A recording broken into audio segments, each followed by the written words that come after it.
Okay, so I don't know if I have to say good morning, good afternoon, or good evening to all of you. Thank you for the participation. I think it's a very interesting experience to do this global green session virtually, even if I think that everybody will need to see us really and not virtually, but we hope that it will be for the next time. So I'm Evelyn Uitenbroek. I'm the co-chair of the European Green Party, but I'm also local councillor in Brussels, in my municipality. And before, I was also regional MP, and during 2 mandates, 10 years, I was regional minister here in Brussels. So this session, we have the focus on the Greens in government and how we can share our experiences and our successes, but also our problems.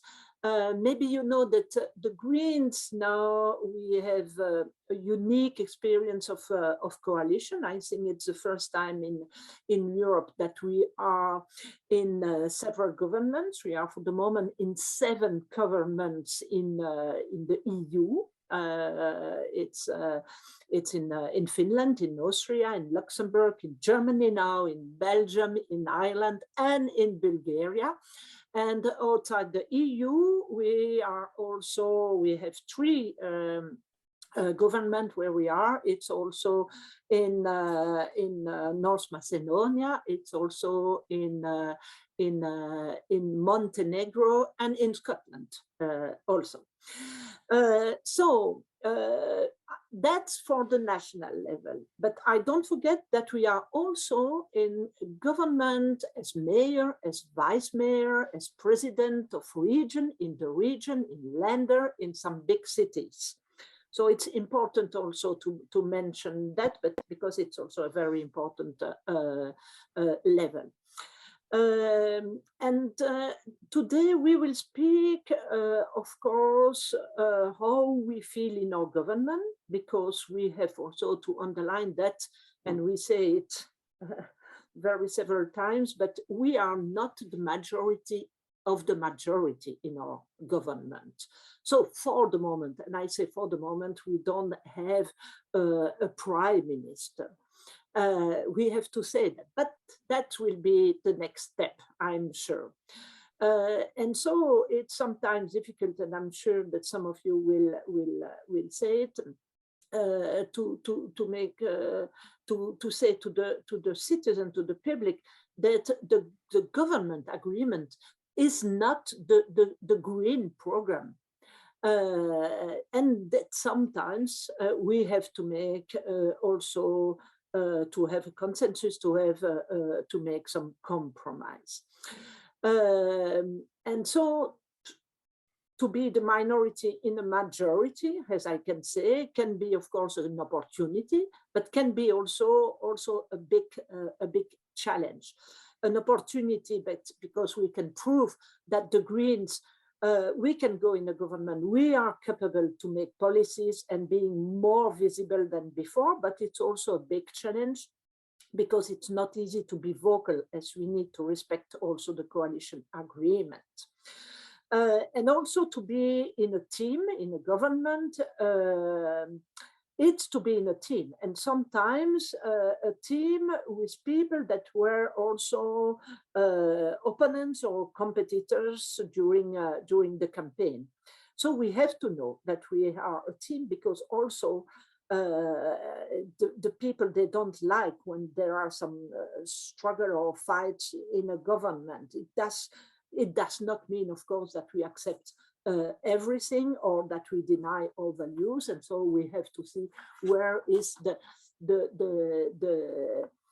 point where we stay or we leave a government. We had this example in December or some weeks ago with the Swedish government, certainly, and I think that we will speak about that also. So now enough for this introduction. And maybe that I put some questions on the table.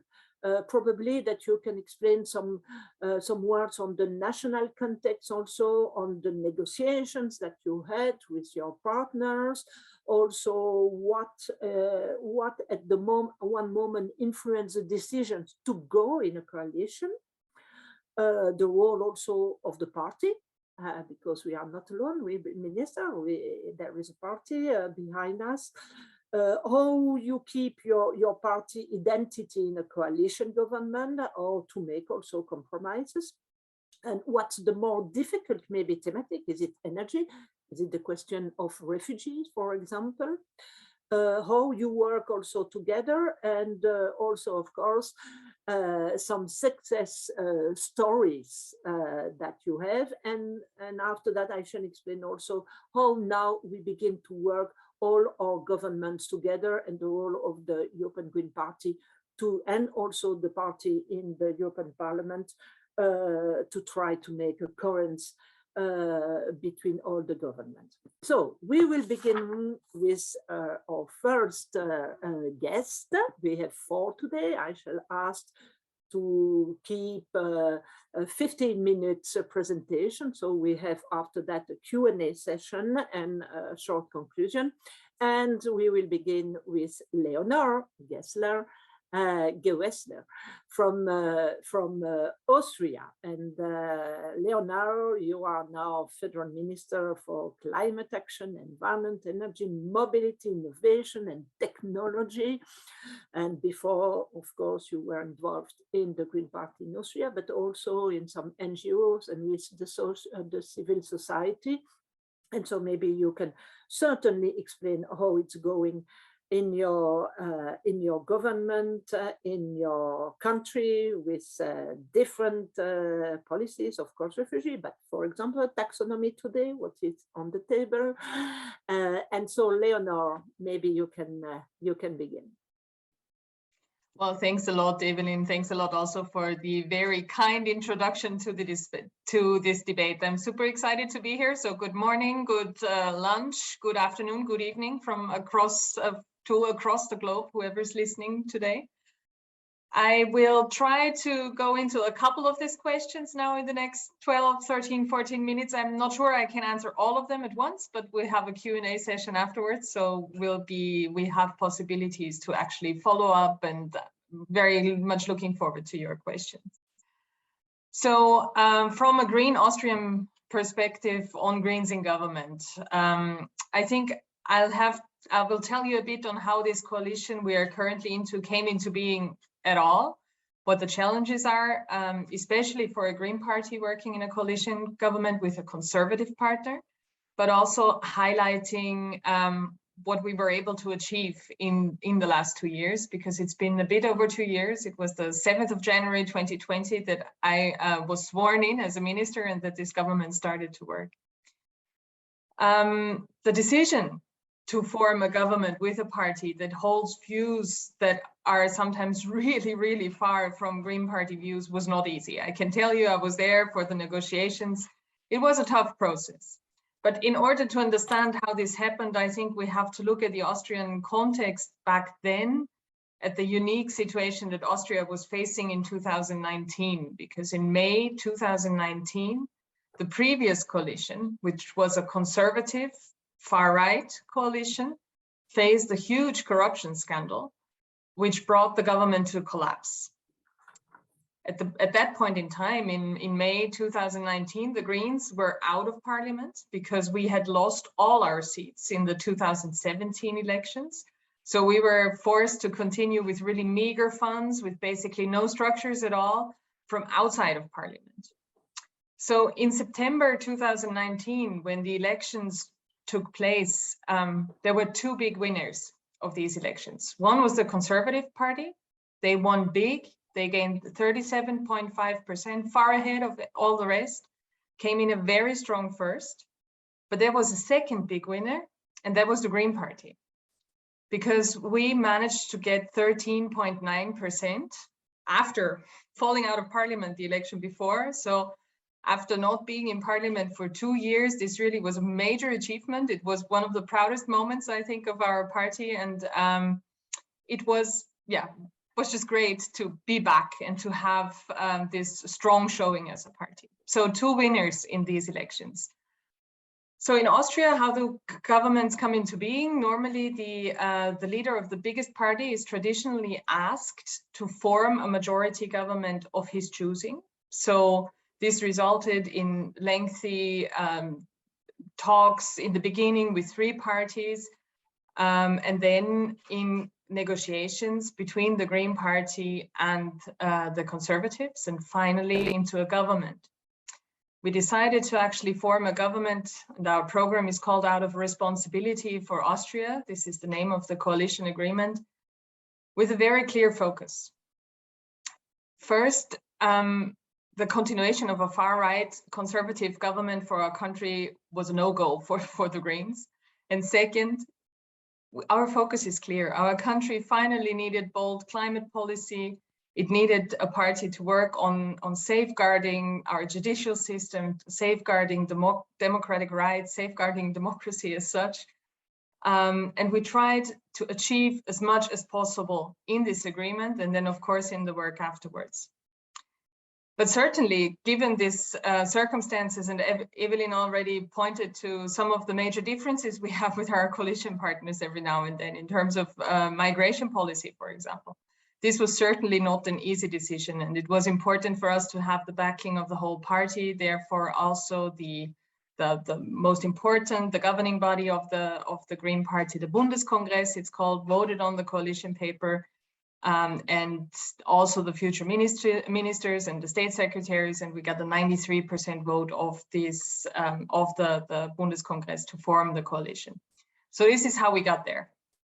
But as you can imagine, it's certainly not a smooth ride in this coalition, especially, as I said, with having really different policy views in this coalition.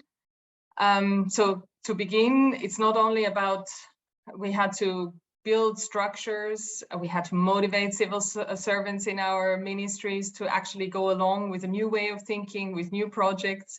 You had to learn about who to trust, where are the alliances, how can you even run these big institutions that we're suddenly faced with.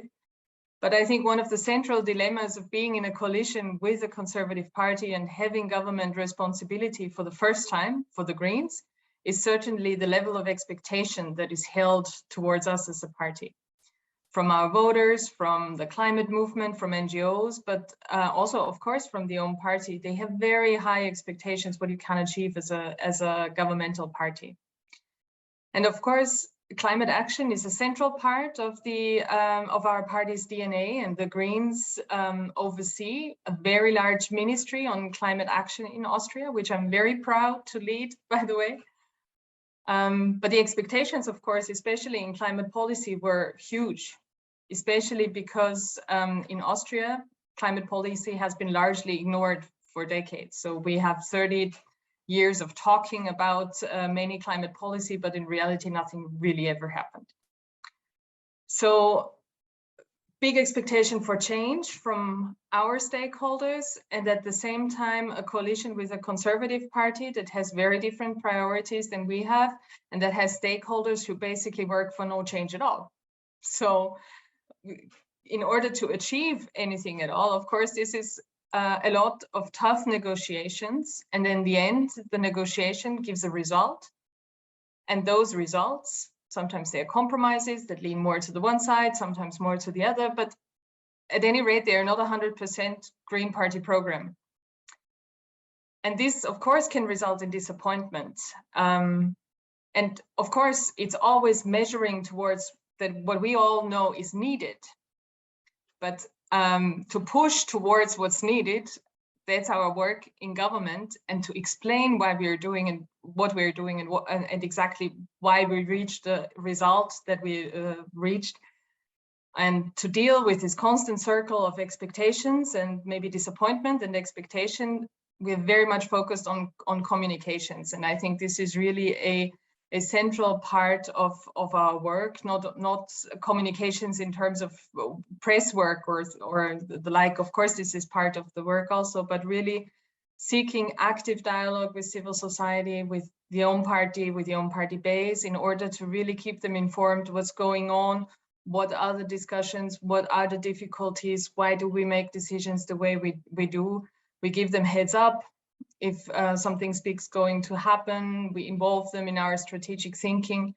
We explain our decisions. I think this is crucial because we're trying to focus on the maximum we can achieve in this particular coalition, rather on what we can achieve once we have the prime minister, as Evelyn said. Yeah, that's still some work to do. But this communication and this constant exchange and dialogue, I think, builds trust, helps build understanding for how politics works in a coalition. And dialogue, I think, is really an absolute necessity for our governmental work. And the fact that the Green Party is new in this position, that it does not have the big and strategic and decades-long alignments with chambers of commerce or chambers of labor, and experiences in ministries that might all seem like a disadvantage at first. And it certainly was also in some aspects. But on the other hand, it gives us really the opportunity to seek new allies, to form new alliances, to be more flexible and work more flexibly on our policy projects. And this is also how last year we managed to get a single bottle deposit return scheme into being, because this wasn't even part of the coalition program. Our coalition partner could not be convinced by no good argument that this is a necessary policy.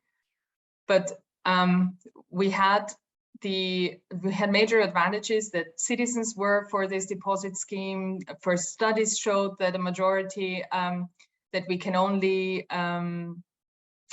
that this is the way to go. And the second big advantage was we're not alone in this fight.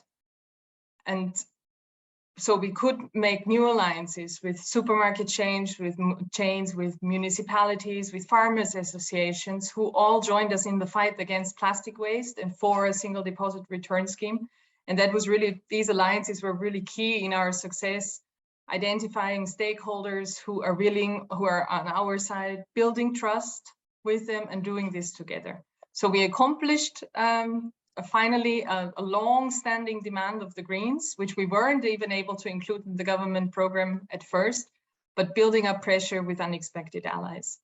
So also this is a very important point in our political work, because we really need big transformation to start in infrastructure, in consumption, in production, in energy use, and we need allies to bring this into being. And just to give you an impression, and then I'll be at the end, what other projects we have worked on or we have implemented in this fight for the green transformation so far. We introduced the countrywide climate ticket, which is a flat rate travel ticket, transport pass for every bus, every subway, every train, so every piece of public transportation in the whole country for just €1,095 a year. Especially important for Austria, as Austria has been, the CO2 emissions from traffic have totally gone the wrong way. We introduced the new renewable energy law, which draws a clear path towards 100% renewable electricity by 2030. So by 2030, Austria will cover the whole electricity demand by electricity from wind power, solar power, biomass, hydropower. We introduced carbon pricing. After 30 years of talking about carbon pricing in Austria, it's finally there. We reevaluated our infrastructure building program. So I made decisions on road infrastructure, looking at the projects also from an environmental point of view, from climate impact, land consumption, induced traffic points of view. So we made decisions to stop some major planning projects that were ongoing for years because they're no longer fit towards our climate targets. We invested record sums of money in green recovery, in building better public transport, supporting the transition to e-mobility, from private citizens to companies to help people on their transition from fossil energy to renewable energy sources. And then the moment we're also working on energy efficiency law and new climate law, but also, and I think this is also paramount, just not to give you only the climate side of things in Austria, we're also working on new anti-corruption and transparency laws among many, many other policy projects. So lots of change ongoing, lots of work to be done. Of course, these policies are not always met with excitement. For example, the decisions on road infrastructure, you can imagine they are still heatedly debated in Austria, but change is not always easy, but change is needed. Excuse me, but change is needed. And I'm deeply convinced that's what the Greens are for, being brave, making brave decisions, not when they're comfortable, but when they're necessary, when it's the time for those decisions. And I think what really makes us unique is that that when we make decisions, we think not only about ourselves, the current generation, the status quo and what we're in now, but we think towards the future. Because our children, our grandchildren, my two nieces, and one day they will ask us, what did we do? What did we do to have them have a good life in Austria, in Europe? And I think as Greens, we should be able to answer then, we were brave, we took the decisions, we took the responsibility when we had the chance. And I think this is what we're doing in Austria. And this is what building a green future is about, because that's I think the main task in Austria, in Europe, all over the world, at every level of government or activism or engagement. We show that we can make the difference every day. And I think this is one of our main tasks. And I'll leave it at that because that's exactly my 15 minutes. Thank you very much, Leonor. And yes, you know how you can lose at one election all your MPs and after that come back in participation. Yes, it happens, and we know it also in Belgium. But for the moment, I think that in Austria we can show that in this coalition it's the Greens who are the stable piece of this government. And I think that's very important also, because the citizens also, they are more confident when there is a government that is staying also. And for the moment, even if it's not easy, you are the stable piece of this government. And also, I'm happy to hear that because for me as minister, it was also very difficult. It's that the communication is real a central part. We are not always very good, we Greens, in the communication of what we do and of our successes also. When I say communication, it's with the citizen, but also with our own party. That's really very important. And also this communication, not maybe on 100 things that we did, but also repeat 100 times the same success that we have. And I can say also that we GP, we can also give to all the global Greens the success that we have in some different government. But now we are going to Germany and we are going to Pega. And Pega, you are the just new elected deputy federal chairwoman of the Grünen, and you are the international and European coordinator, as well as the spokesperson for diversity in the Grünen. And you know, Pega, that the eyes of all the Greens in the world are looking to the German government. I know it's difficult. It's not the Belgium what is important. Even if we are in the government, it's more the German. Of course, because of the importance of Germany in the EU landscape, but also because the Greens in Germany were maybe the first in the end of the 70s to create also the Greens. Of course, in other part of the world also. I know that in Australia they were also the first in the 70s, but now we know that there is a pressure, of course, on this government, and that the different policy will be very difficult. We know about taxonomy, or about also the actual question with Russia, Ukraine, because you have also a very difficult portfolio with Anna-Lena for the Affaires étrangères. And so, Pega, tell us how it's going in Germany now. Yes, good evening, good morning, and everything to what time it ever is. I'm really happy to be here. Last week I got elected in Germany. It's, you know, you have one digital election and now we're waiting for the letter. So officially it's going to be next week, but happy to be here in my new position. And so everything is new. The new board just got elected. We just got into the government. So I'm still smiling. If you invite me next year and I'm still smiling, then it's going well, because right now it's like good energy and a lot of, you know, really happy to be in government after 16 years. Well, you know, on federal states, we're in several governments, but now on the federal, being a part of the Bundesregierung is very, very nice. We doubled our votes, like we got 14.5, like around about 15%, which is the best result we ever had in Germany. So it's a very strong mandate to go into the government. And since we are a party which likes to take responsibility, was also very important for us. So the first step, you asked, like, why would you go into coalition? So it was important that at the beginning we did something what we call in Germany Sondierung.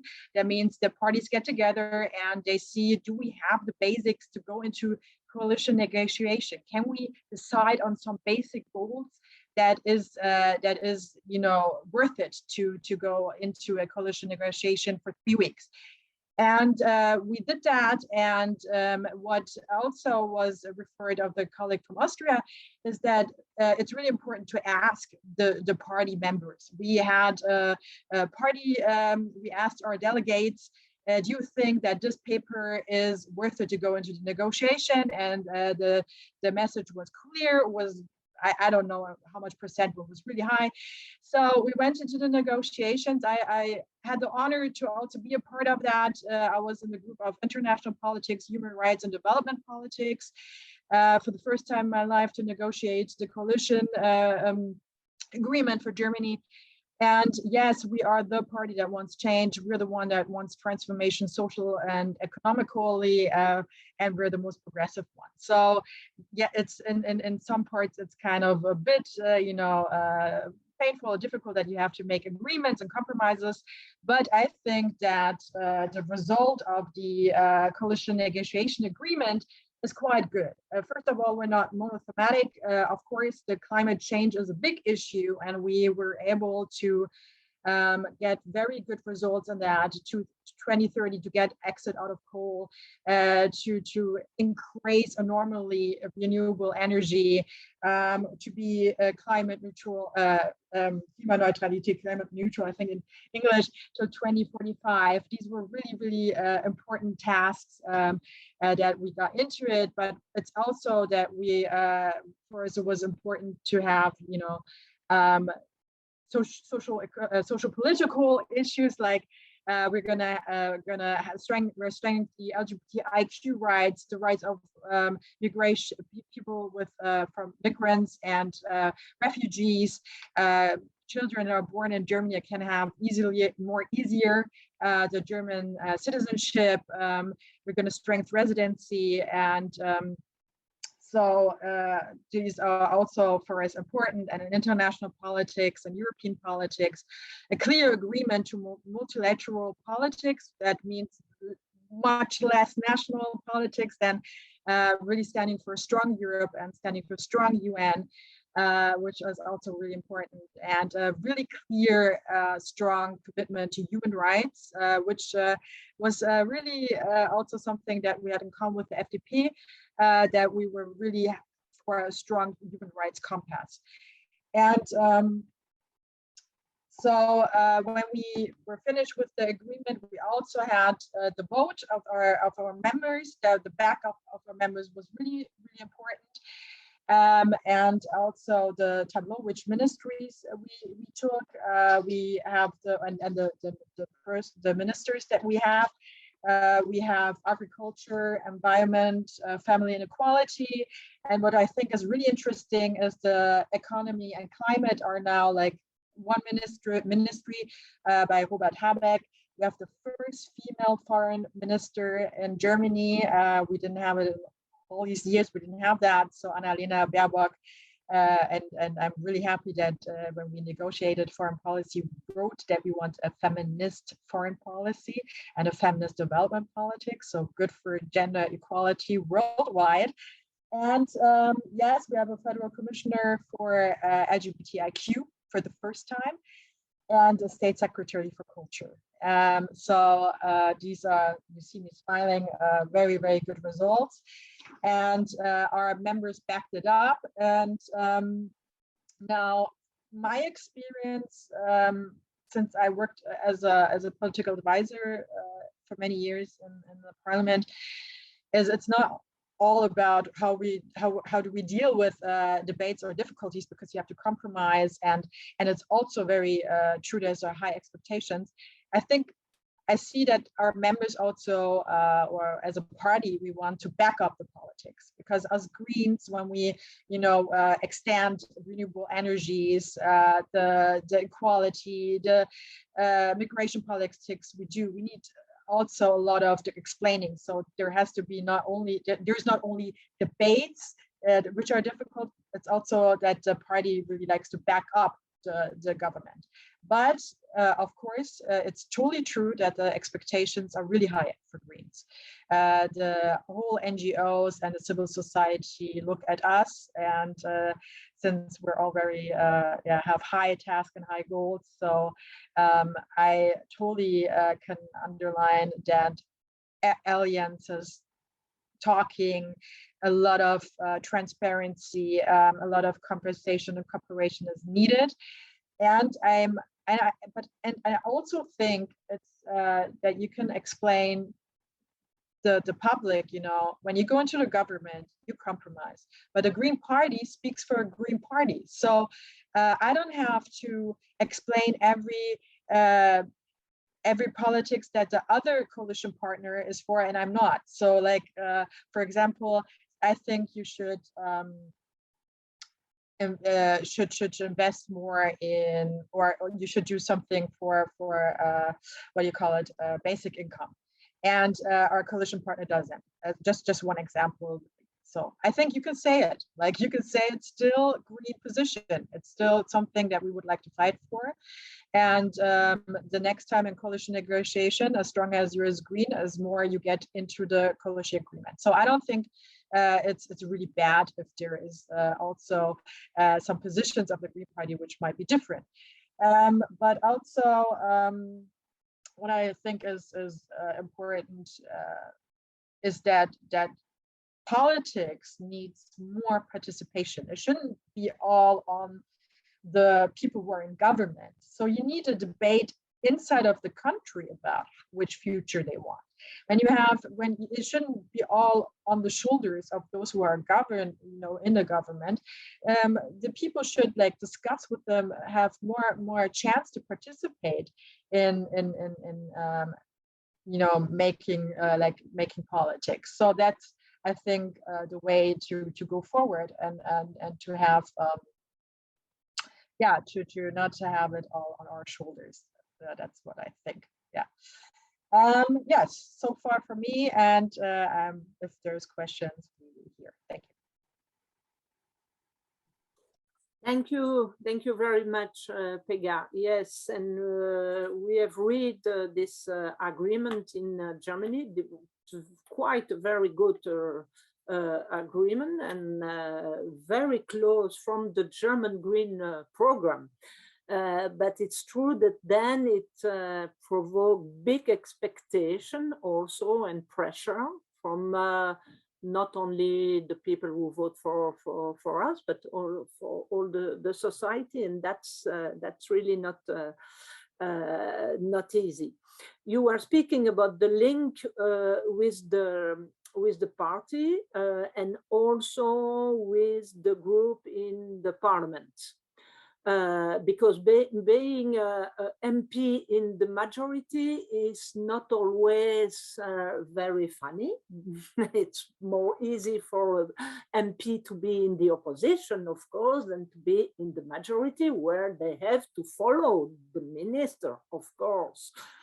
And so I think I see that also here in Belgium is that there is a special role for the MP. The MP in majority, they have also not to spend 100% of their time in the parliament, even if they have to do their job. But of course, they have to intensify also the contacts with the citizens and the NGOs. I think it's very important to provoke also this debate that you underline. And then finally, the importance of having this portfolio of the foreign affairs. I see it in the discussion on climate issue. And for example, in the COP, where you have only, and Leonor know that, you have only the Minister of Climate, and at what moment they agree between them, but they know that there is a decision for the finance minister, prime minister, foreign affairs minister also. So we know that climate questions are global questions and that we need absolutely to have more, even if it's very important, to have more than climate minister. So that's also my my reflection. And now we go to another woman, Maria Ferm. And Maria is member of the parliament in Sweden for the Swedish Greens. And you are also spokespersons on foreign affairs and EU-related matters. You were also, you will explain also the story. You were a state secretary in the Prime Minister's office and head of the coordinated committee for the Greens, and so there is another story, is that you left the government some months ago, unfortunately, and maybe you can explain how it was going to this. We decide to go out. That's not easy to do that. We also did that in 2002, and it was not easy to do that. And maybe you can explain your story, Maria. Thank you very much. And thank you for inviting me to this webinar on a very interesting topic, even though we are no longer in government in Sweden. But it's been very interesting years, and especially interesting last months that I'll talk some more about. But I'll start with introducing myself. Well, my name is Maria Ferm, and now I'm, as you heard, member of parliament, and I've been member of parliament since 2010. And before, I've been a spokesperson on migration and law and justice, and the parliamentary group leader. But the last 3 years, I've been appointed state secretary in the Prime Minister's office, which means that I've been head of the coordinating committee, where all the negotiations in the coalition government between the Greens and our coalition partner, the Social Democrats, have been taking place. So it's been very interesting years, but this November, December, we decided to leave the government. But when we joined the government in 2014, it was the first time ever for us in Sweden to be in government nationally. And we were in government now for 7 years. Getting into the government was a clear ambition for quite a long time for the entire party before we actually entered, because we knew that we would be able to change a lot more in government than outside, and that if you really want to change policies in the society in a bigger way, then you have to be in government. It's not enough to have agreements on certain lists of reforms that you are going to do together with the government, but you actually have to be there and make the decisions yourself, and have ministers and have political staff in the government. When we got into government the first time with the Social Democrats, we formed a coalition government, and we also had budget negotiations with the Left Party. And together with the Left Party, we had a majority in parliament. So it was quite easy to get our reforms passed through parliament, and also the budget, of course.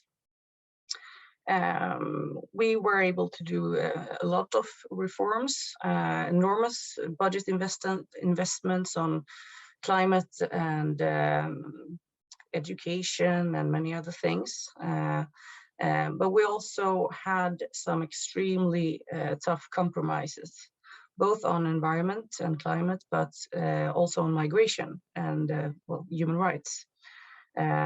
We weren't able to do everything we promised our voters, and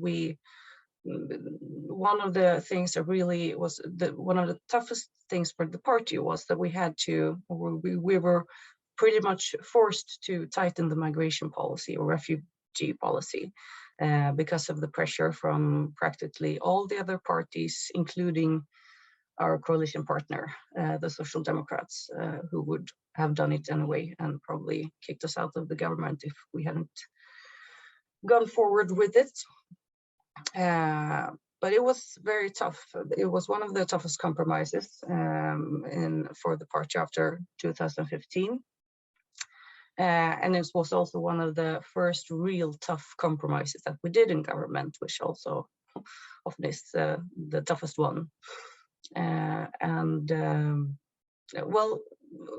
We noticed that doing those really tough compromises also actually, and maybe also our way of dealing with it, made people question our intentions and also question the party's values, which also affected other areas. Even though it had to do with migration, people started to question if we were in government just to have power, or if we were in government to actually do what we said we would do, or if we would stand for our values the next time something was really tough, or the next time we were under a lot of pressure from other parties.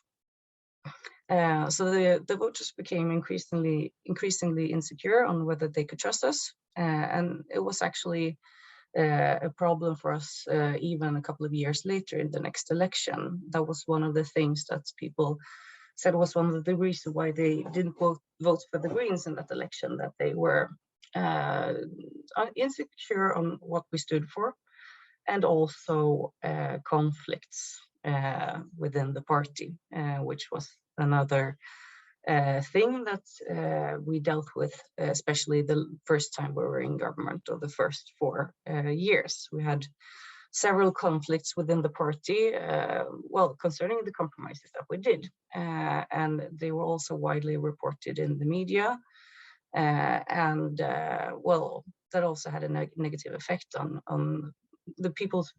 how people viewed the party. And also, of course, on top of that, a smaller party in the coalition government almost always loses in the polls, especially nowadays when being in power is more and more seldom something that voters appreciate.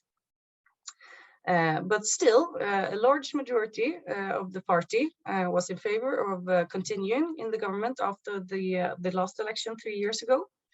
And this has, of course, to do with that we all realize that we can achieve so much more if we are in the government than if we are outside, even outside cooperating with the government. It's so much easier. We could really see that we could make an enormous difference, both in what we actually could well decide upon, or the reforms that we could make the Social Democrats go forward with, but also all the things that we noticed we could stop the Social Democrats from actually going forward with within the government. So the last 3 years we've continued in government with the Social Democrats, but the situation in the Swedish Parliament has been more and more unstable. Before we had the majority with the Left Party, but in the last election we lost that majority, and well, you could say that the progressive and left lost more votes, and the right-wing parties and also the far-right party gained a lot more votes. So in order to form some sort of majority and have some sort of possibility to get the budget through parliament, we had to form a coalition with the Liberal Party and the Centre Party. We had a coalition agreement with 71 big reforms, but only we and the Social Democrats were in government.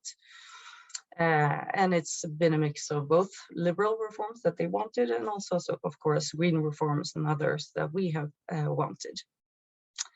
But it's been a very tough situation in Parliament the last years, and in the end, the Liberal Party left this agreement, and also finally the Centre Party as well.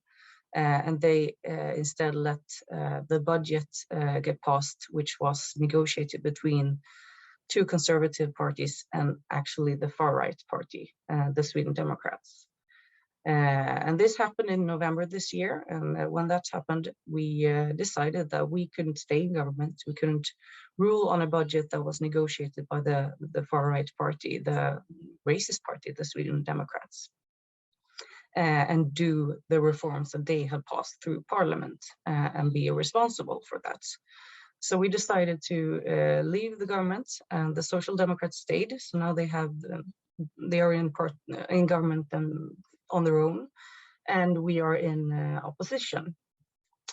And this is, of course, quite a new and pretty tough situation, because we have elections in 6 months, and we're trying to grasp our new role in opposition. And of course, our goal is now to get more support in the next election and try to, well, form a more stable government, because our goal is still to be in government after the next election. But we've, of course, noticed that and we also knew that leaving the government wouldn't be easy. It wasn't for strategical reasons. It was because we knew that it was a terrible situation, but we couldn't stay and do what the conservative and the far-right parties wanted us to do. So we decided to stay, but we, of course, noticed that it's hard to get some sort of relevance in media, and hard to find an opposition role. But on the other hand, it's easier for us to say what we think and say what we stand for.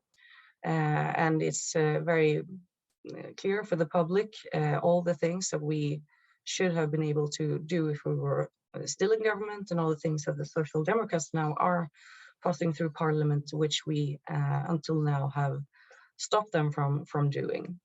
So it's harder for us in certain ways, and maybe easier in others. But as you also know, leaving the government means that you also lose all the political staff that are and all the ministers and state secretaries, which of course means a lot for a small party like ours. And we also see that it's quite the support for, well, both the far right and the conservative parties is still rising. And the support for us is, it doesn't look very, very good. Since we left the election, we haven't gained anything in the polls, quite the opposite. And the Social Democrats, on the other hand, who stayed in government despite ruling on the budget that was negotiated by the Conservatives and far right, they have actually gained in the polls. So we have a tough 6 months ahead of us, and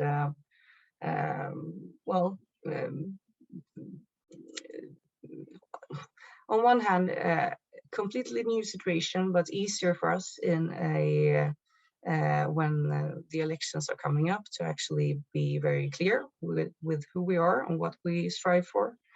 And we also have 7 years of government experience. We know how to do policies. We have a lot of a good track record on things that we have done, and we know what we want to do if we are in the next government as well. But it's a tough situation politically. There are, of course, many lessons to be learned from these years. I've tried to summarize some of them. I think we'll get into them in the discussion as well, of course. But one of them is, of course, that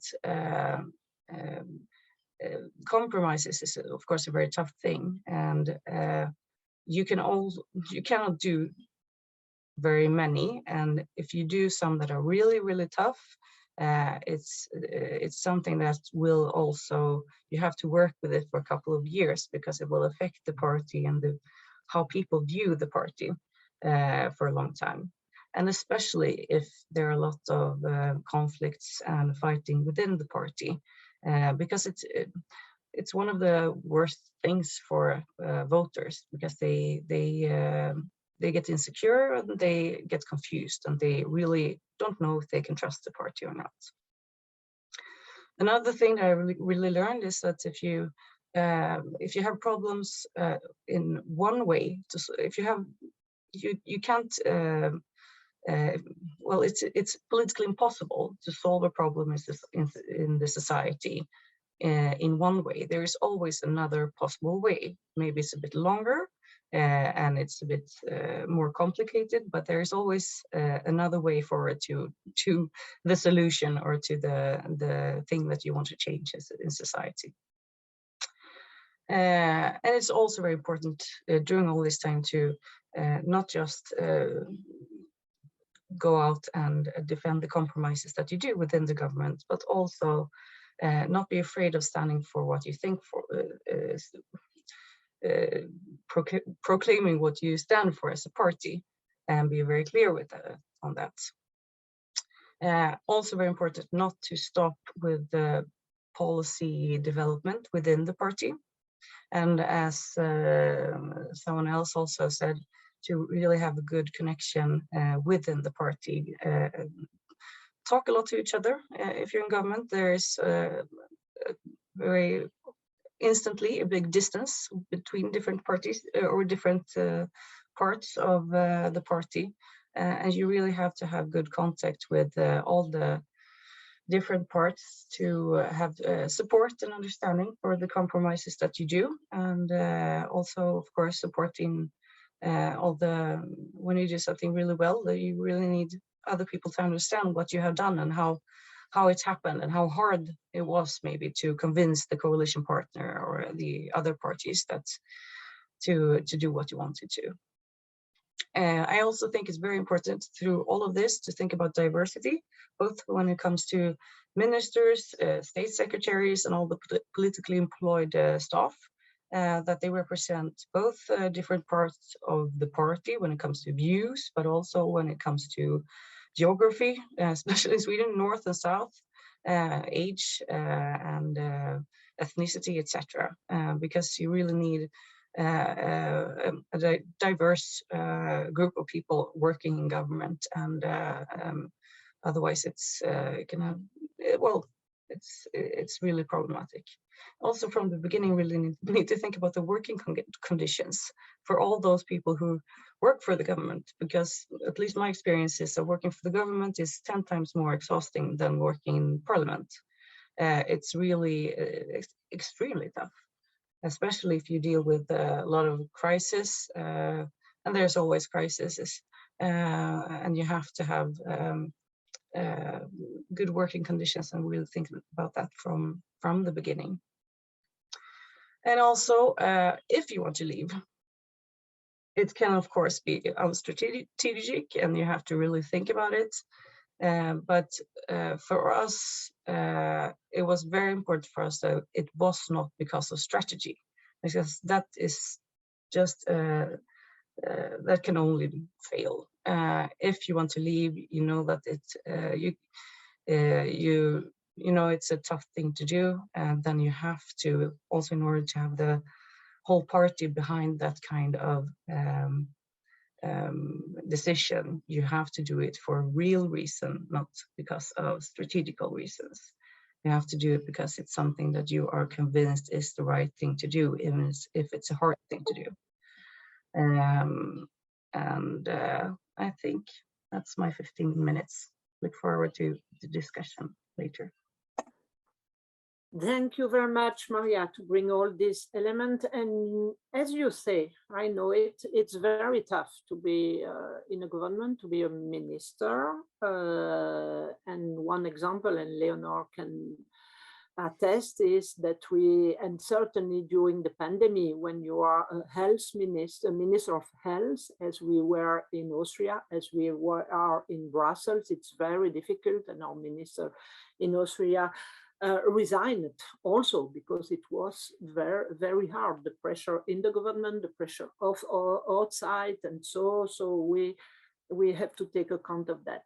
Then you say that if you want to change, you have to be in the government. And that's true, but it's very also difficult. And I see it also in Belgium with the extreme left, who criticize Greens always in a very populist manner on refugees, on social question, and so. But we know, and we have to explain, but people, they don't hear that they will never go in the government, never.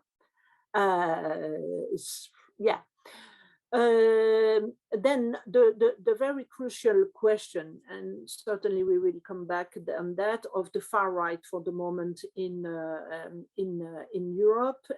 We see it at all the election that we observe, that the far right is quite very strong, and this question is very crucial. And don't forget that we have also in the next months 2 very important elections in Hungary, where we have Orban, and when there is someone against Orban there, and also in France, of course, and it will be very important. But good luck for you for the election. I'm sure that, like in Austria, you lost, but you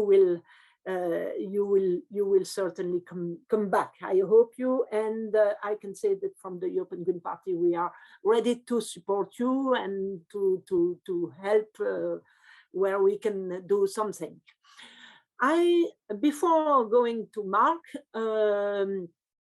I can say to the people who assist to this session that there will be a Q&A session after the presentation of Mark, that you can have some question, that you can say the question, but also that you can write the question. I see that there are already 2 questions from Tyron, one from Keiko and one from Vladislav, and some are to Leonor, some are for all of you. So maybe you don't answer writing your answer, because that's too difficult to manage. So we come back to this question after. But so don't hesitate to write your question. We come after that to that. No, we go to another part of Europe, and we go to Ireland. To Mark O'Catase, you will say how I pronounce your name, and then you will pronounce my name, because it's even difficult as you. So Mark, You are a member of the Irish Parliament. Also, you were a member of the negotiating team that developed a program for the government with the coalition partners, and you are also spokesperson for social protection. Certainly also many questions in this time of Brexit, and of also now maybe the last news with North Ireland, where the first minister demission. Yes, he's not there anymore. So Mark, it's your turn. Thank you very much, Evelyn. I'm going to go for Hoytebroek. How's that? Was that anywhere close to your second name? O'Cahasig is a difficult name, don't worry, even in an Irish context. And just as Irish has become an official working language of the European Parliament just this week, I will indulge myself at the start and say Gurb Mila Magwif as Ochton Chura in you. It's great to be here, and it's extremely interesting to hear how similar the experience has been for Greens in government. I think we're kind of at different points. So Leonora is a couple of months ahead of us. Maria, you're several years ahead of us, and Pega is still smiling, which means maybe she's not quite as far along in the process as we are. To give an Irish national context, we had our general election in February of 2020. It was our most successful general election ever. We achieved 7% of the vote. We use a single transferable vote proportional representation system here. So it translated to 12 members of parliament out of the 160, which is more or less the 7%. But the broader national context was very interesting. In Ireland, traditionally, we've had two centre-right parties who, in terms of policy, are very, very close, but there's a cultural, historical reason why they see themselves as different. And it has always been those two parties in power, either with a coalition partner or on their own. But there was a reconfiguration at this last election where instead of having two larger parties, they diminished in size. So we have three mid-sized parties. And also then with our 12 members, it was very clear from the mathematics that we were the kingmakers, that any coalition arrangement was going to involve our 12 seats. We were very new as a team. So we went from 0 to 2 members to 12 members. That meant 10 of our members were completely new. So I went from being a primary school teacher on one day to becoming a member of parliament on the next. So what we did first was, we don't have any formal method by which government negotiations begin. So we took an initiative and we set up a series of bilateral meetings with all of the other parties, but without bias. And that was very useful. First of all, it helped us get past being starstruck. So all of these people that I was in a room with, I had seen on television, you know, and you're in there and trying to become a parliamentarian. It also allowed us access to government departments to get research. So it allowed us to upskill. And I think that was really important. But then COVID came and we went into a 6-week complete hard lockdown. All program for government negotiations came to a halt. At the far side of that, then basically the two centre-right parties made a decision that they were going to kind of move forward and came to us to kind of make that third partner. We had to have a very serious discussion internally about whether we entered into the program for government negotiations or not. It's difficult to go in, and I've heard this from other panelists here, to go in with centre-right parties. And also there was a narrative that the vote in Ireland was a vote for change. And by putting in the two parties that have been in power since the foundation of the state, were we honouring that change narrative? So we made eventually the decision to enter into program for government negotiations.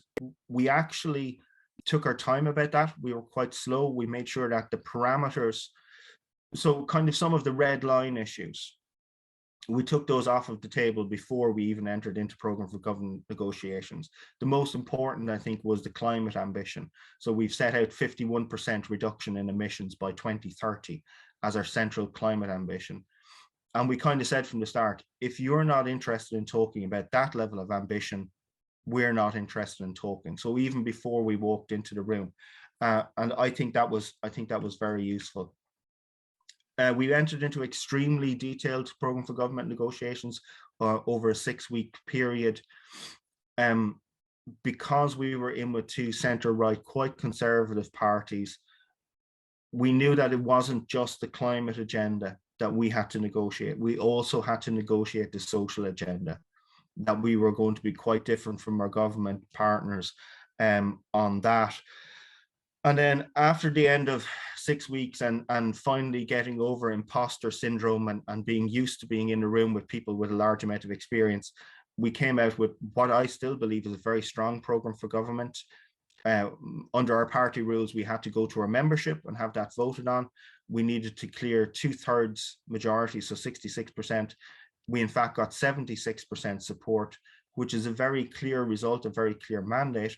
But it also means that there was 24% of our party who didn't support going into program for government. And that was reflected as well in our parliamentary party. So not everybody was happy to go in. And so we'll come back to that. And others have mentioned how it's difficult to keep, I think, your party on side more than anything else once you enter into government. What influenced our decision to go into coalition or to go into government? Number one is the climate crisis. So when I spoke to people on the election trail, I said, if you vote for me, you get climate action. And I'm still very glad that we did that. I can't imagine how I would have approached COP26 after having our most successful result and then choosing not to go into government. I don't know how I would go back to my voter and ask them to vote for me again. The second thing that I felt very personally about, so we made our decision to go into government against the context of the COVID crisis. And similarly, I felt a responsibility. I had been given a vote to govern. The country was in crisis. The country needed a government, and I felt a responsibility to do that. And thirdly, was the strength of the deal. So we were adamant not to accept a poor deal, notwithstanding what I said about the responsibility to govern in a crisis. You can't allow that to put you into a bad position when you're negotiating. So we had to have a strong deal, and it was useful for us to have that internal opposition, and our coalition partners knew that. They knew that we had people that were going to be difficult to get over the line in terms of accepting the deal. And we were always able to kind of come back to that backstop and say, if you don't give us a good enough deal, we will not be able to ratify it. And I think that was useful as well. One of your questions, Evelyn, was about finding our identity within government. That's less of a problem for us. So our two coalition partners are quite centrist or centre-right. They're very traditional. People know them for the long time. So anything around climate, anything that's very ambitious in terms of change, a lot of the social agenda, we can lay claim to. But also, we must accept the blame for. So that's more of a problem. Rather than finding the identity within government, it's easy for our coalition partners, if something difficult happens, to say, well, that's the Greens. So that's a more difficult problem for us. We are very focused within the government on key issues like climate, transport, and biodiversity. Also, we took a senior ministry in the area of equality and young people, and we have a senior ministry in the area of culture. I do accept the points made earlier. I think if we got a better result in a future election and we had more capacity within the organization, finance ministry is where we would go. We have a junior ministry within finance, but I don't think we had the capacity, in fact, to take a finance ministry this time, and it wasn't on the table this time. I think the COVID, in one sense, I don't want to say it's helped, because a global pandemic is not helpful, but the argument that we would have made about the need for the state to be bigger, COVID has, there is not an argument about that. State response in Ireland, and I think in most member states, has been enormous to COVID. So it helped us make that argument. And it means that the tenor of our government has moved more substantially left than I think it would otherwise have done. But returning to that issue around blame, so we'll all have experienced this. Energy hikes, for example, at the moment, which we know are more about geopolitics than anything else. In Ireland, it's very easy to make the argument, well, the Greens have entered government and I am paying more on my heating bill. Therefore, you know, that there's a narrative in Ireland, and I'm sure in other countries, Greens equals tax. And so that's been made. Cost of living, roads projects. People love roads, but we don't. And so people have roads projects in a pipeline, and we're saying, well, that's very nice, but there is no longer funding for that because we're applying a different set of parameters to those. And things around planning as well. We believe in not a more stringent, a more streamlined planning system, but one that really does include environmental parameters. And the other issue as well that we have is, because both of our government partners are that centre left, all of the opposition are left. Or sorry, all of our, our coalition partners are centre right. All of the opposition is left, which makes us the natural target. Why aren't we being more left right now? And that's difficult for us. It's a very difficult position to be in. You asked as well about how we balance with government partners, with the public, and with our internal party. The strong programme for government is key. You have to have a strong agreement going in. And time and again, when we get into disagreement with our government partners, we can go back to that keystone document. Yes, you don't like it, but you agreed to it. Here it is in black and white. So I think you have to take the time over that initial document. I didn't understand that going into the process. We have had internal problems, and others have spoken about it, like, why can't we implement all of our green policies right now? Well, we are only 7%.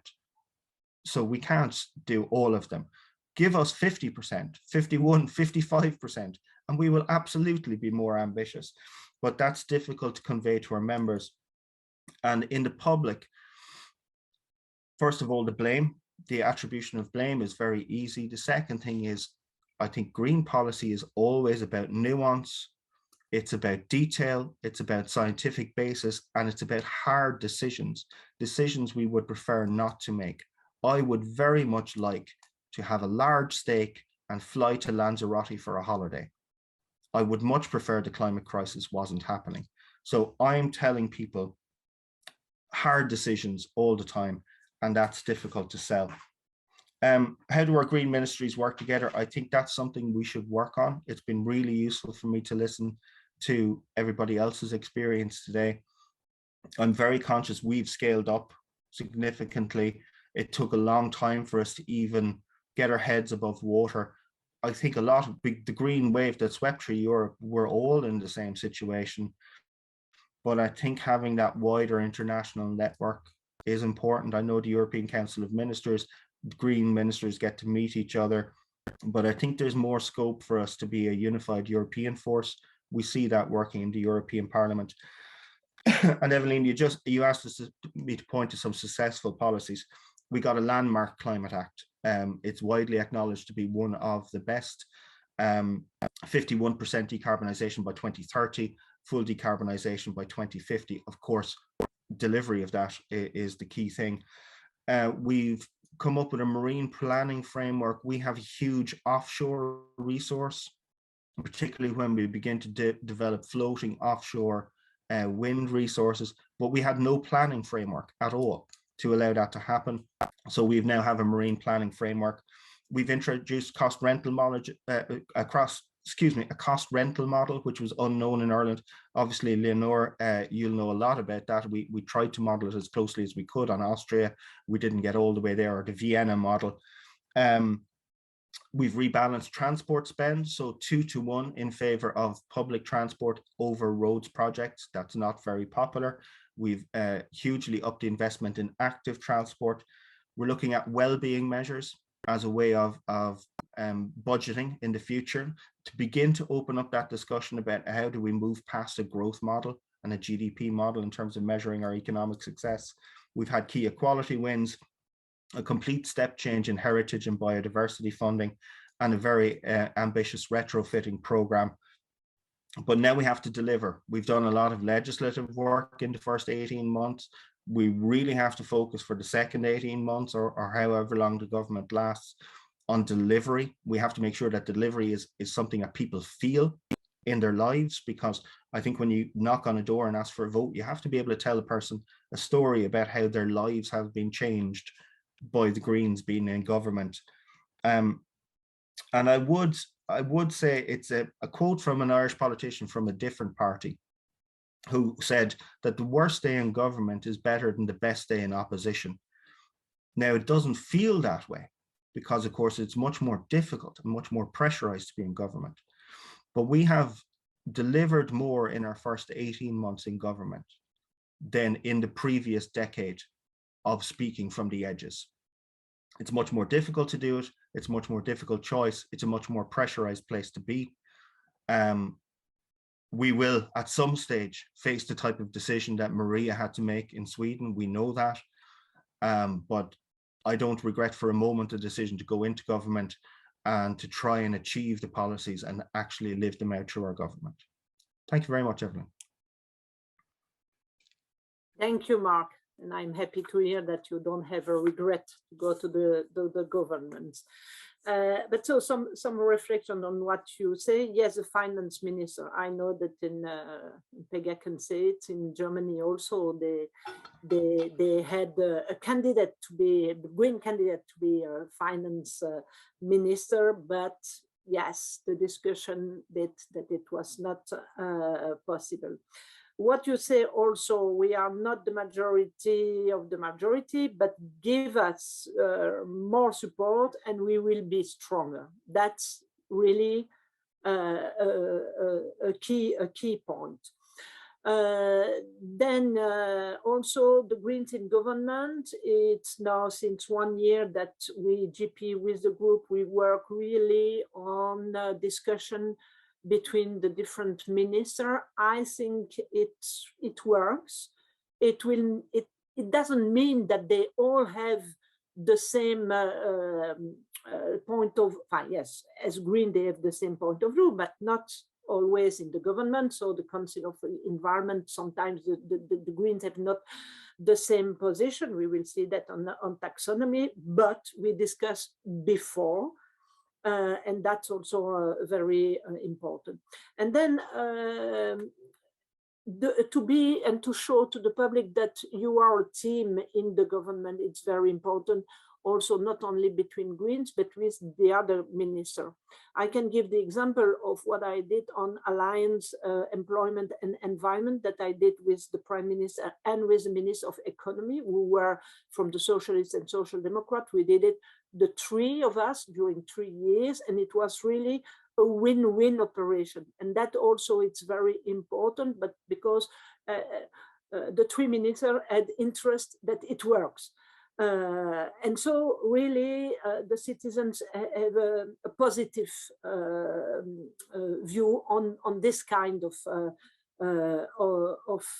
team. And then a last word, as you say, it's not enough to have a decision in your government, but then after you have to implement the decision, and then there is a link also with the administration. And also it's not always easy to do that, and you have to follow also all the way of what you decide to see if yes, it's a concrete decision. But no, there is the Q&A session, and for the moment, I have six persons who have some question. We will begin with that. After, if the people, you can also raise your hand and you will give the floor. But I have question from Tyron, also on to Leonor, on is the nuclear a part of decarbonization? And we know also the discussion with the Greens in Finland. There is a nuance also between us sometimes, and so it's important that we discuss together. And it's also the question of Keiko, what about the taxonomy? So Leonor will probably answer. Also Vladislav, if you had your time again from the beginning of the coalition, what would you do differently? It's very general. But Angelo, the challenges to gather support from the opposition. Yes. David Newman, what do you do in media communication to force your partners to do what you want? I'm not sure that it's a good way to force your partners, but maybe you can say what you think about it. And Suresh, our friend from India, is globally your message to the Green parties from the developing world who are more considering as NGO. So maybe we begin with Leonor, and then don't hesitate the other speaker to say that you want to make an intervention. Leonor, yes. Taxonomy, nuclear, gas. Yeah, maybe I'll start with that, but just a comment before I'll go back into some reflection on the other points. It was super interesting to hear because as you rightly hear other experiences from other countries, because as you rightly pointed out, Evelyn, we do a lot of working together at the level of ministers on policy issues. So of course we discussed the taxonomy time and again, positioning in the council, what are our national discourses, how do we position ourselves with the coalition, is that different from the Green Party opinion, etc., etc. But on the whole strategic thinking behind, I know we've meant to do networking on this for a long time.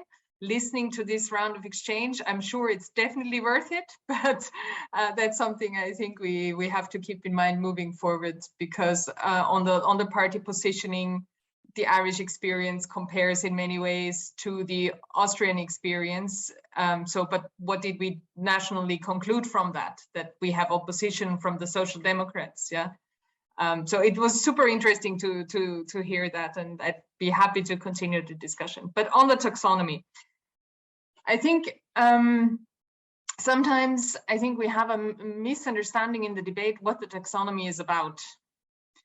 The taxonomy. Yes, maybe Leonor, because maybe that all the people don't know what exactly is taxonomy. So maybe briefly to explain what. Yeah, that's fine.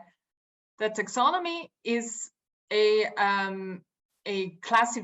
very simply put, it's a classification system where actors on the financial market can know whether an investment is actually a green investment, a sustainable investment, an investment that will bring us closer to our goals of the Green Deal and climate neutrality. So based on this classification, the financial market can build labels. So maybe we'll see one day the equivalent of an organic label at the financial market. And then the question, what is behind this labeling, is key. And so with what the Commission now proposed in what is called in European policymaking a delegated act, is to include nuclear and fossil gas into the taxonomy, so they can be labeled as sustainable. Yes, only for a transition period, but with criteria and with a setup that moves us further away from our goals. Nuclear is, and Austria is very clear and very vocal on that. In a taxonomy that says what is a green investment, we cannot allow greenwashing. And fossil gas and nuclear in a taxonomy and green investment is that. Nuclear doesn't fulfill the criteria that are in the taxonomy regulation itself. That's our legal opinion. So it doesn't fulfill the do no significant harm criterion. So nuclear waste is still significant harm. All the accidents have proven significant harm. It doesn't fulfill the criteria of the regulation itself, where this taxonomy is built upon.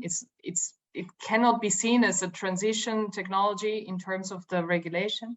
And fossil gas, I mean, we're speaking about fossil fuel gas, and they put it in this regulation with thresholds and criteria that will lead us further away from our 2050 climate neutrality goal. And this is the opposite of what this is meant to be, as a bridge to our goals. It is a bridge away from our goals.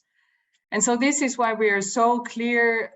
This is why we are so clear on this on this aspect and on this issue. It's not interfering in whether Finland or the UK or whoever wants to still use gas for some time or build nuclear, but it's saying what's green, what is the essence of a green investment on the financial market. And we cannot allow greenwashing in that, and that's why we're very vocal on that. In terms of, I was thinking a bit about the two other questions that were put in the questionnaire, in the Q&A section. The one was a bit on how do we deliver once in government. I agree that the government program is a very important starting point, and it's always a point of reference. But nonetheless, to get the legal act, to get the law, to get whatever you need in place, actually in a government, you start negotiating all over. Because of course you need the concrete legal text. The question when a law comes into force is nothing that's written in the coalition agreement, and you need agreement. And so for us, this process of negotiating in the coalition, I think, has been probably the biggest learning process. So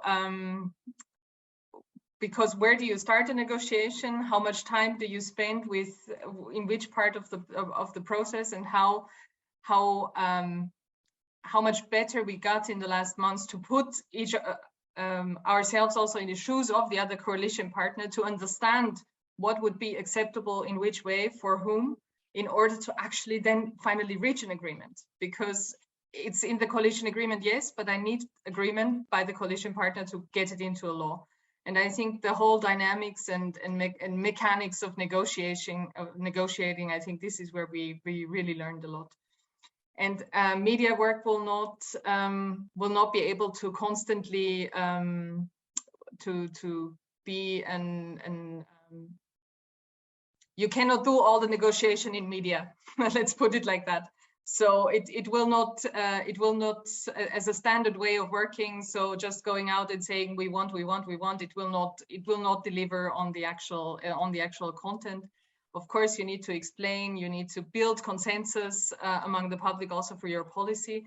But as a standard way of working to negotiate coalition through the media, I don't think this would help. But I see a lot of raised hands, so I'm very curious to hear other people's view on that. Thank you, Leonor, certainly. And I have a sentence, and I know it's true that sometimes communication can kill negotiation. Communication, when you do it before the negotiation, you kill your negotiation. Your partners, they don't like it, certainly. Mark, and then after I see Maria and Pega, and don't hesitate to go from one question to the other. It's very open. Yeah, so I'll say just briefly on the taxonomy issue, I'd be broadly in line with Leonor's position. We're in a peculiar situation in Ireland, so we're actually building new gas production plants, because not production plants, but generation plants, because we had to close down peat. So we were using a lot of peat, which is an absolutely awful fossil fuel for all sorts of reasons, for emissions reasons, but also the harvesting of peat does so much damage to your environment in terms of the bogs. And as we're upscaling our renewables, there is a need to manage base load. From the point of view of nuclear, so we're a nuclear-free country at the minute. In my mind, the argument against the development of nuclear in an Irish context is you will not have a nuclear plant commissioned and operational before 2035. I don't see that as possible in an Irish context with our planning system and everything like that. So it is just, it's a kicking the can down the road operation to say, oh, we'll look to nuclear. But some people accuse us of hypocrisy in that we do import nuclear generated electricity both from the UK and from France. But on that issue about whether you do your negotiation in public and through the media, look, it is politics. So there certainly has to be a little bit of that. You do absolutely need to find the pressure points at times, but I don't think the media is the best place to do that. And one of the things that we found through the negotiation process is the importance of personal relationships. It really does count for a lot. And so if you're having a conversation with somebody and then the conversation ends up in a media outlet, well, that person isn't going to speak to you with the same candor the next time. So you have to build up trust. We felt as we were entering government, we had to normalize the Greens. I think sometimes they think we've come from space or Mars or something. They were amazed when they found out I drink beer, incredibly. You know, so I think they think we're all bicycles and hummus, which is true as well. But the importance of personal relationships. So you do, of course, have to be able to fight your corner in the media. You have to be able to clearly express your green identity, which will outlive this government and will be more ambitious in terms of that in the government.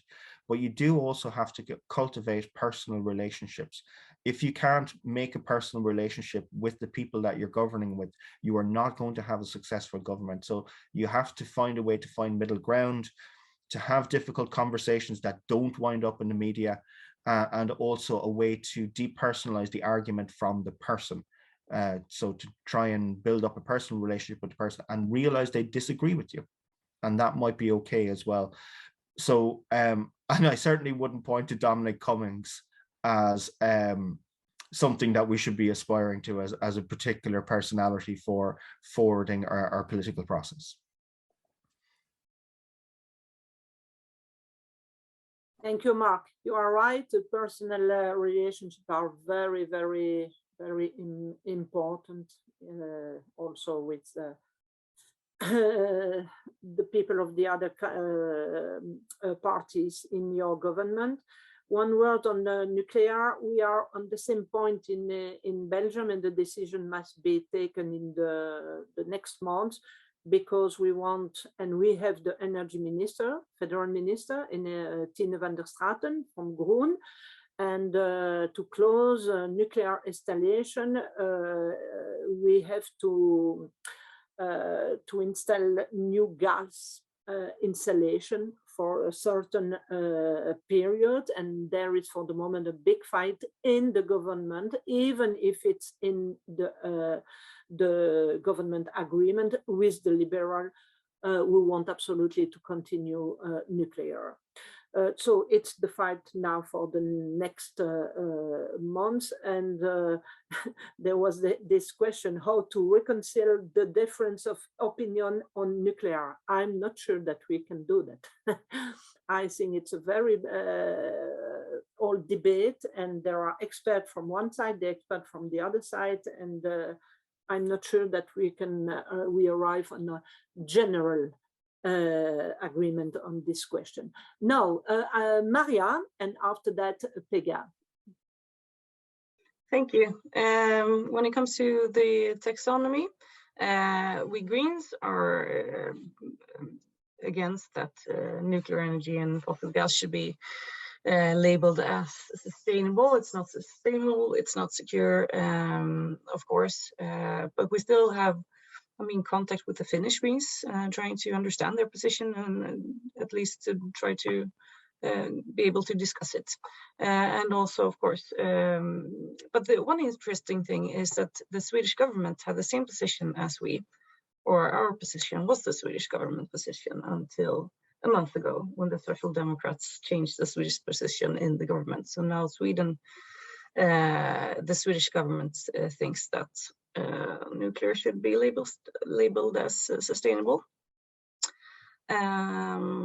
I also thought a lot about relationships and how important it is, both within the party, but of course with the coalition partner. You have to be able to trust each other and understand each other in order to have good negotiations and to really do something together. But when I thought about things that I would have done differently, or if I known them now, would have acted differently when we started up, one of the questions. One of them was that, first of all, realizing how important relationships are and understanding each other, but also, even though knowing that, never ever trust your coalition partner is also something that I think is a lesson I've learned.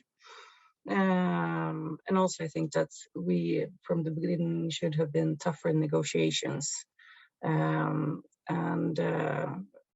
Well, not accepting as much as we did because we were new and tried to learn everything. And also, well, not being that afraid of expressing the view of the party and not just standing up for the compromises that we did. And also, of course, when we actually did reforms that were amazing, we should have been more proud of what we did and showed it to the public. Because if we're not proud ourselves, if we're not happy about what we've done, then no one else will understand how what we actually achieve. So it's really important and not just get stuck in the compromises and how sad we are that we have to talk to other parties and don't have the 50%, because we have to really be proud of what we do. And then when it comes to media, we've always negotiated, pretty much every minister ever says in media, between the coalition partners.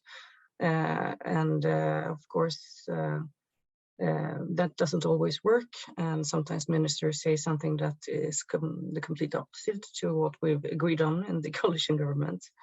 But that's always, and it's almost always the Social Democrats who do this.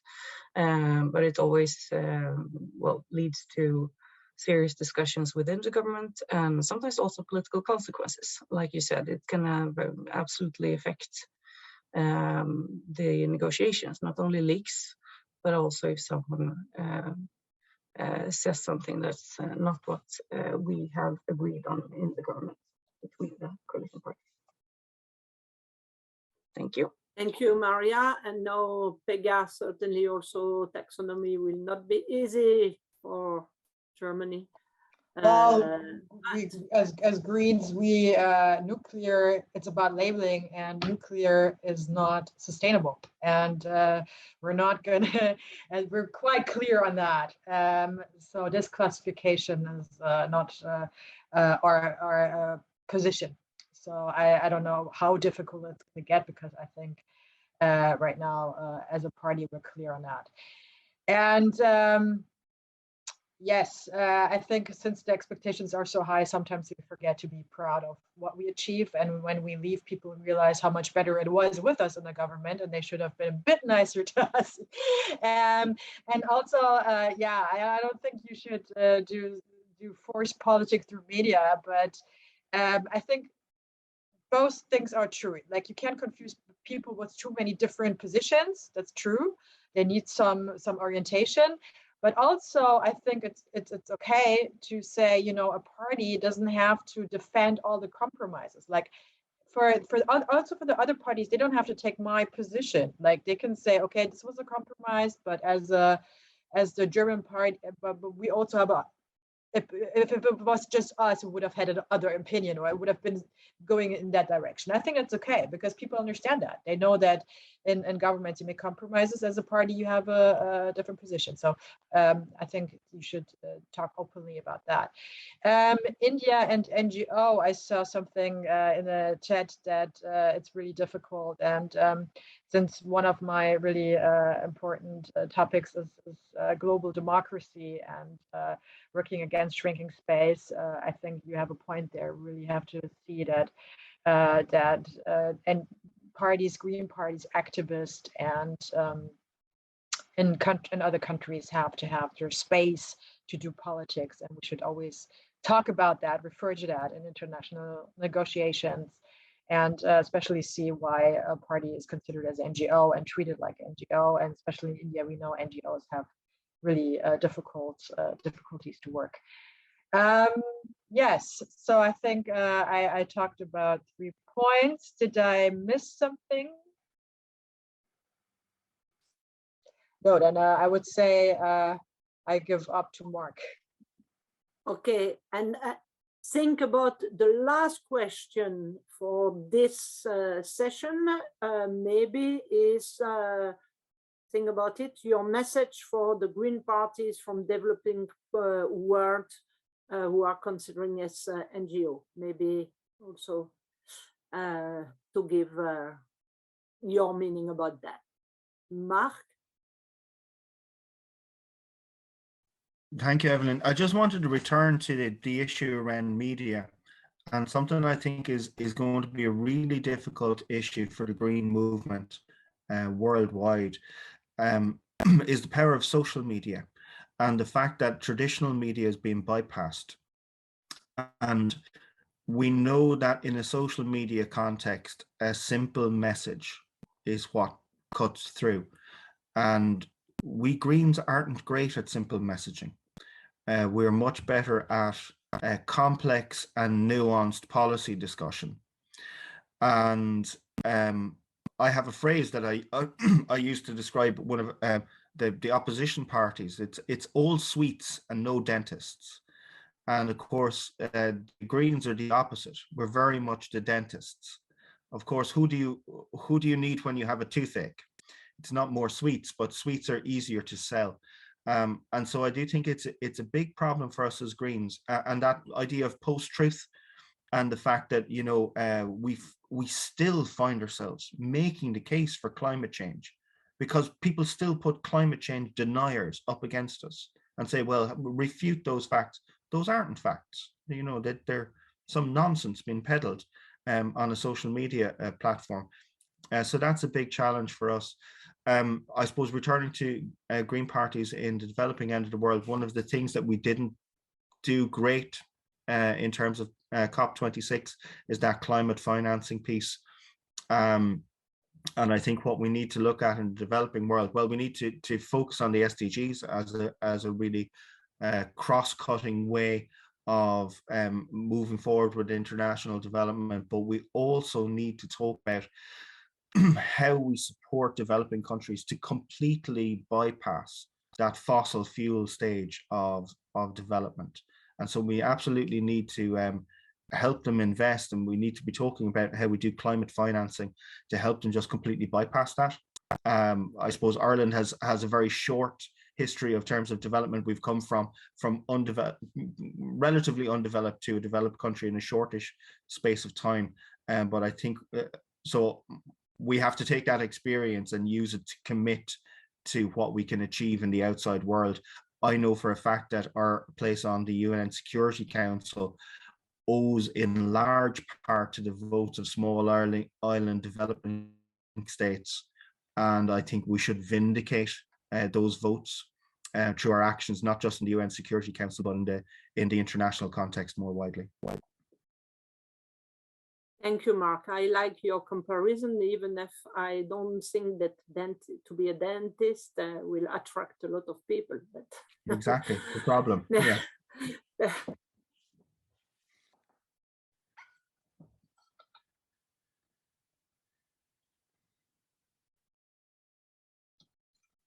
Evelyn, we couldn't hear you.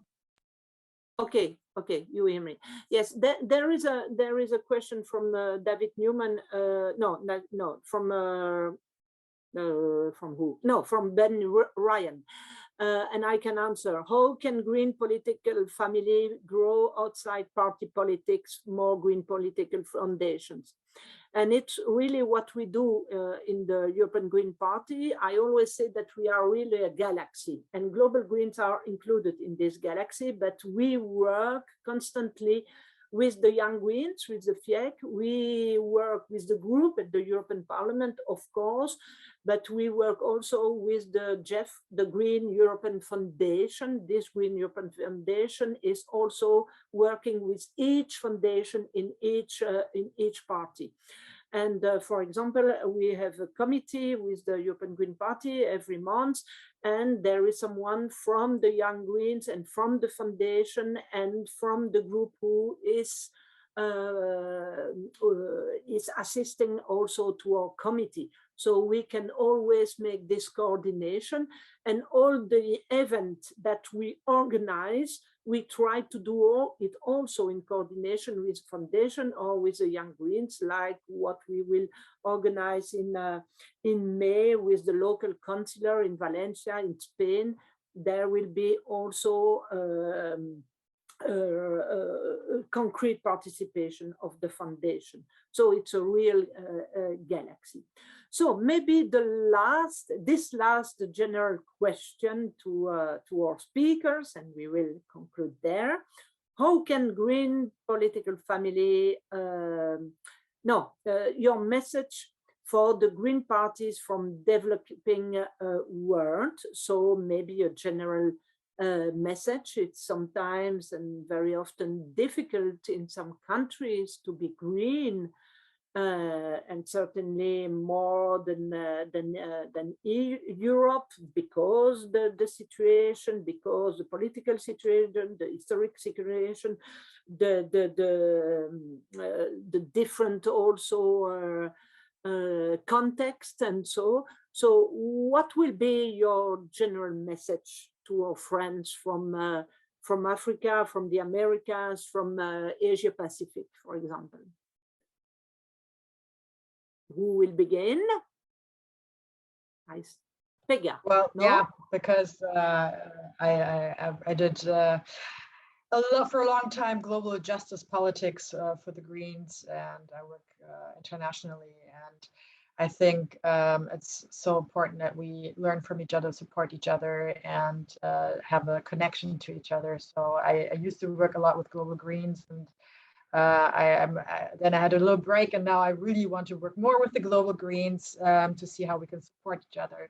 It's really important that, for example, biodiversity, the new agreement that's supposed to come, that the human rights issues are in there, that activists are protected, that environmental organizations are protected, that we put it in international frameworks, that people who work in that field are not allowed to be arrested or bothered. We have to make the human rights issues really strong in every international agreement we go, that, like I said, we do something against shrinking spaces, because that is the problem that, makes you not be able to work in your countries as a grassroots organization or as a party. So I think that we have to, in every international forum we get, make it to even to emphasize that we won't do specific agreements if we are economical agreements. We don't have the human rights issues clear. That's one strategy. But I will be strongly committed to the Global Greens to be more in there to understand more how we can help each other. Thank you. Thank you, Pega. Maria, last message. Yeah, I just wanted to say that I think that seminars like this just is very good at reminding us that we're all part of a common global movement, which is definitely political. And I really understand how annoying it must be to be seen as an NGO all the time when this is a global green political and also parliamentary movement. And we know that we need politics and we need democracy in parliaments to work with, and it's the only way to actually be able to deal with those questions that we all think are mutually important. And it's also nice to be reminded of the fact that we all strive for the same things: democracy, human rights, anti-corruption, sustainability, climate change, and that there are so many things that really holds us as a political movement together. So I would just say all the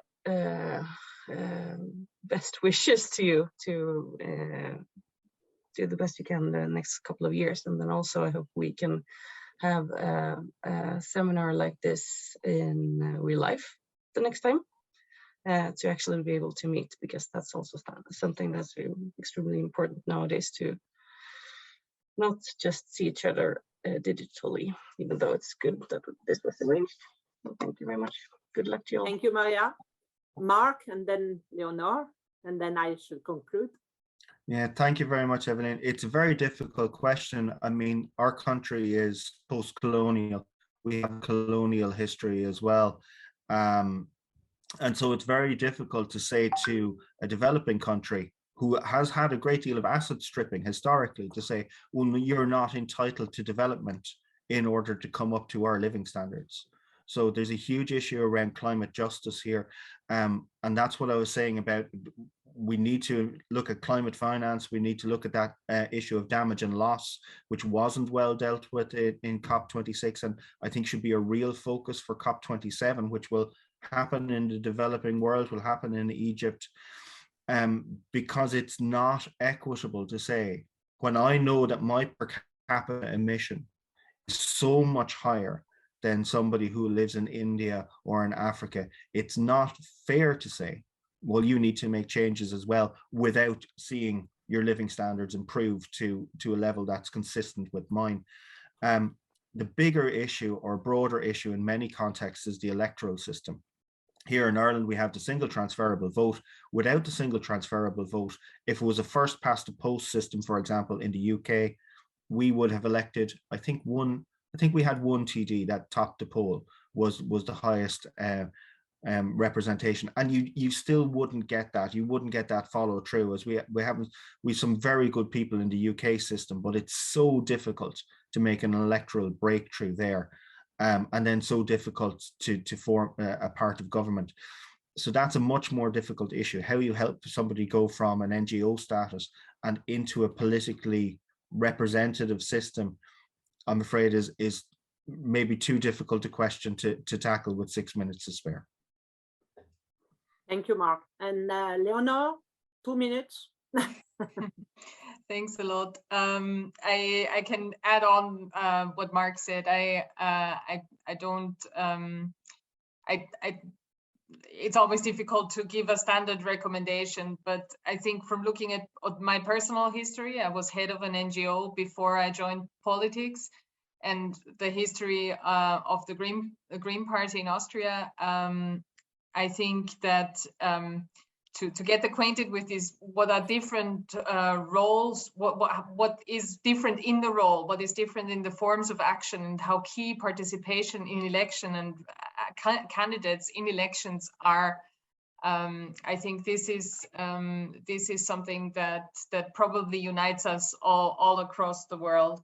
And I think in this sense, also running for local councils and gaining credibility for your work, for your political program, for actually working for the whole of the community, and not just I put it in quotation marks, a narrow slice of the population. I think this is probably something that can help build credibility in an electoral context, at least in an Austrian context. And I don't want to have the illusion this is true per se for everybody, but just as one thought maybe.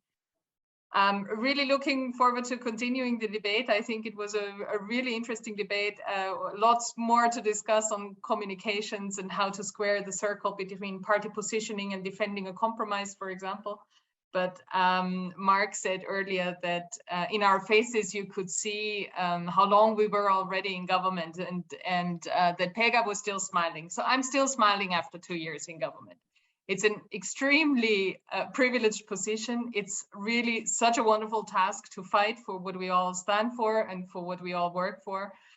So you can still smile after 2 years in government, but never forget about the party in the back, because whatever you do, government will not last forever. We need to build strong Green parties all over the place to actually have a strong voice in the debate, whether we're inside government or outside of government. But to deliver in government is really a privilege that we have in Austria. And so I hope we can do that in many more countries across the globe.